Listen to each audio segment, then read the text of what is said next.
Pottermore's Guide to the Twenties: Crime and Punishment. When Newt Scamander and his suitcase of fantastic beasts arrive in New York in 1926, it is to a city and a country probably in need of a stiff drink. Why?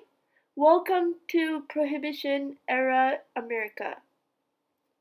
In the early weeks of 1920, America went dry.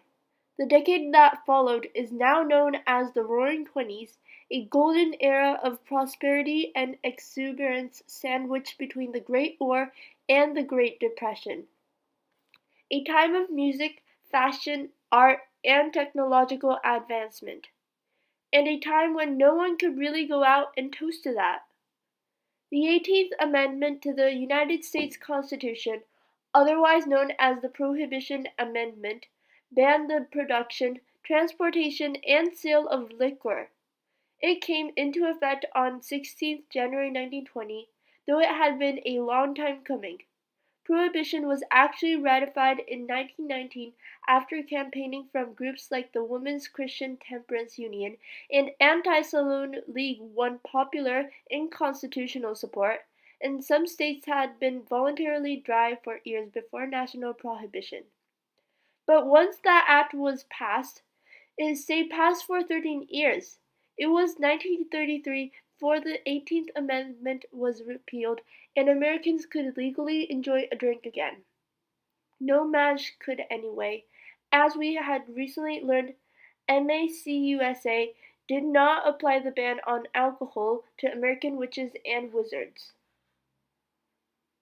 Perhaps surprisingly, Prohibition, this so-called noble experiment that aimed to reduce crime and stem the tide of what temperance campaigners saw as the ungodly and destructive saloon culture, did not make the actual consumption or private possession of alcohol legal. If you could get hold of some booze, you were entitled to drink it in private. But in a country where the commercial manufacturing, importation, and transportation of liquor had been outlawed, where was a law-abiding nomad supposed to lay hands on a drink? If you wanted to stay law-abiding, there weren't many options. For those willing to bend the rules, though, there were ways and means. First, there was moonshine, a high-proof distilled spirit, as in the alcoholic kind, not some sort of ghost, that was often brewed at home. Indeed, another name for this kind of homemade spirit was bathtub gin, named for the home brewer key piece of kit. Apparently, brewing hard liquor is easier than brewing beer, even in a bath. Supplying moonshine or any kind of alcohol to others, illegal under the terms of prohibition, was known as bottle-legging, and this is where one of the major unforeseen consequences of prohibition really bit. Gangland boss and prolific bootlegger Al Capone, whose gang dominated Chicago's organized crime scene, once said, "All I do is supply a public demand." Prohibition didn't stop the demand for alcohol, it just drove it underground, creating a black market for booze that gangs like Capone's were happy to supply. The ungodly saloons that temperance campaigners had so hated were replaced by bars called speakeasies, also known as blind tigers or blind pigs. The bar Newt and his friends visit in Fantastic Beasts is called the Blind Pig, most likely a nod to this cultural phenomenon. Speakeasies were unlicensed bars, so called because of the need to speak easily or quietly about such a place in public. They were often supplied or owned by gangs like Capone's, but their clientele was wide-ranging. New York in 1926 was home to thousands of speakeasies, and though there are unlikely to have been many like Fantastic Beasts' own Blind Pig, it was in bars like this that jazz flourished. In an era where segregation was commonplace, speakeasies generally welcomed people of all races, and whereas the drinking culture of the saloons had largely been the preserve of men, the emancipation of women during the 1920s saw their roles expand, and they too were as likely to frequent a speakeasy as a man.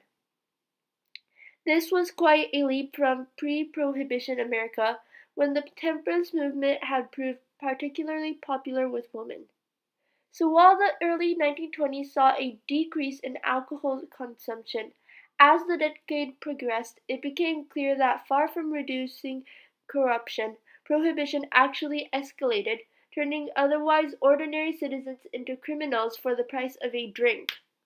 As the '20s war and organized crime became more deadly, culminating in the infamous St. Valentine's Massacre in February 1929, which saw members of Al Capone's gang murder 7 of their rivals using submachine guns. They were dressed as policemen at the time.